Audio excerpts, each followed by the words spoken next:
everybody. We are now here in Manila. It's me, Lenora, from AFO Radio for the show Live, Love, Live, which is the health, beauty, and wellness show. And it's, the place where I give you tips on how to live a healthy lifestyle, suggestions on how to look your best, and also bring you inspiring stories. Today, super inspiring man that I have here. This is our new Mr. Olympia for 2018, Shawn Rhoden. And we are here because we just finished the Shawn Rhoden Classic. This is your baby. Yes. And you've been doing this for 6 years. Six years, wow. And I stepped on that stage last night and my God, it looked... She was impressive. Oh, don't lie. I'm serious, she was impressive. Thank you. Well, now I gotta ask, with that, the whole show is now over, Mr. Olympia is now over. I'm not gonna ask you on what does it feel like to be Mr. Olympia, because I think you've been asked that a gazillion million times already. I wanna ask instead, how are you going to maintain being Mr. Olympia? To be honest, I've been telling everyone, I've been doing the same thing I'm doing now since 2012.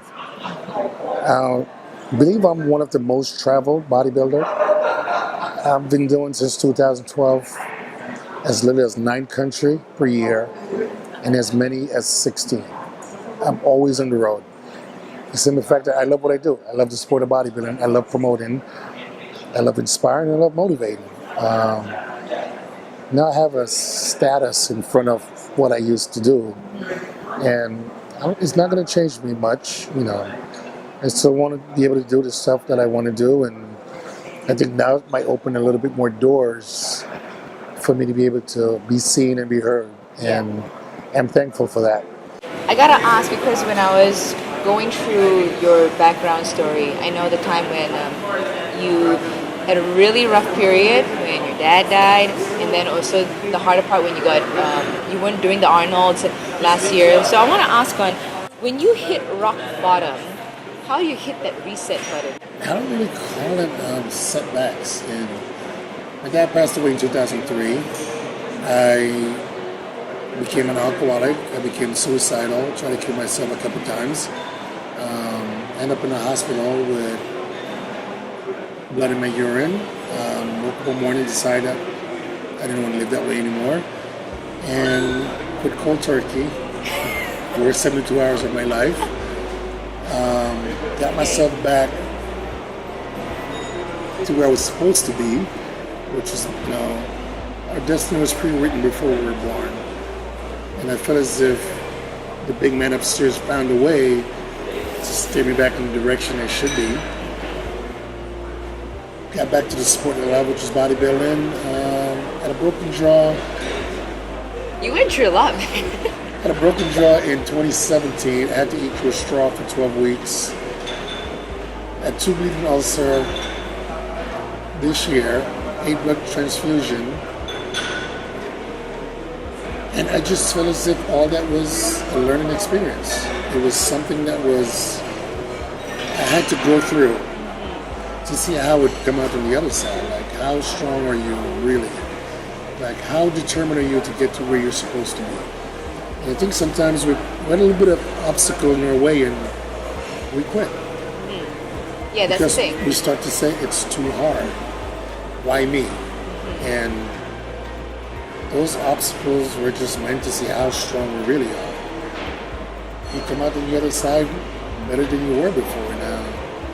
I thank the man upstairs for putting those obstacles in my way, because all this stuff made me a better person. And we just have to find the silver lining in all that, what's going on, the chaos.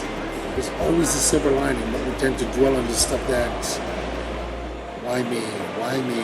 I'm having a bad day. There's somebody outside there that's having the worst day than you. Yeah. So I always try to spin it like, hey, you know what? I'm having a moment.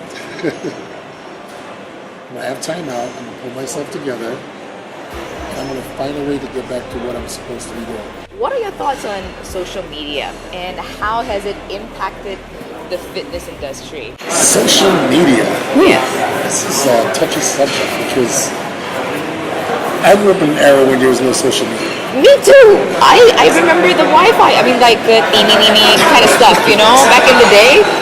I grew up with, as a bodybuilder, having to wait a couple of weeks before the Olympia's finished. I have to run out and go buy a magazine so I can see what happened.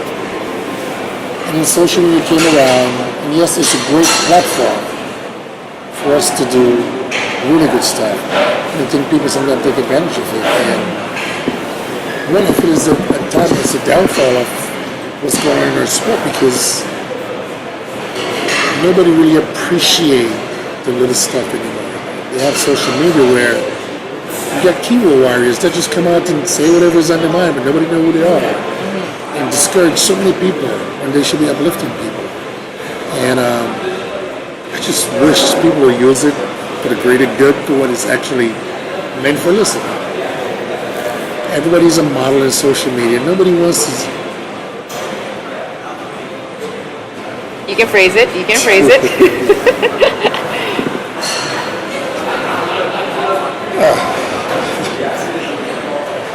You're a model. Let's leave it that way. Okay. And nobody wants to see you prancing around their thong at 12 o'clock in the afternoon, saying that, hey, you know what?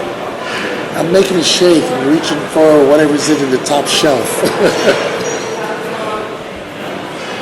I'm going to leave it at that, because there might be kids watching, and try not to go off the deep end because I have a 3-year-old. But please use it for the greater good, not for making yourself to be something that you're not. Share them your real life, the real nitty-gritty stuff that happen every day. When you're having a bad moment, when stuff just ain't going your way.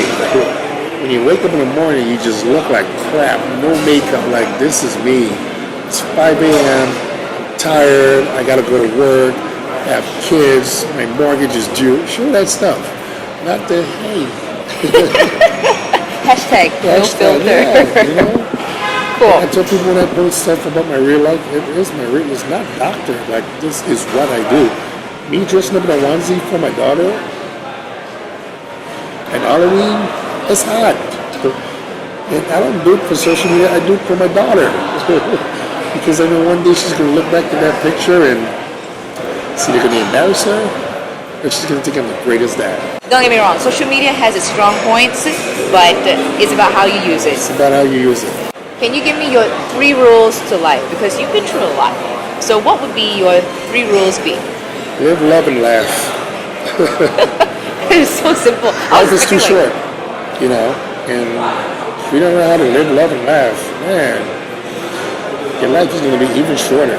Like, just enjoy the moment. Like, if I wish I could open up my day-to-day, like what I do on a daily basis at home, I enjoy every moment, you know, whether I'm competing or not. I try to embrace everything that I have. I'm thankful for my family. I'm thankful for my daughter.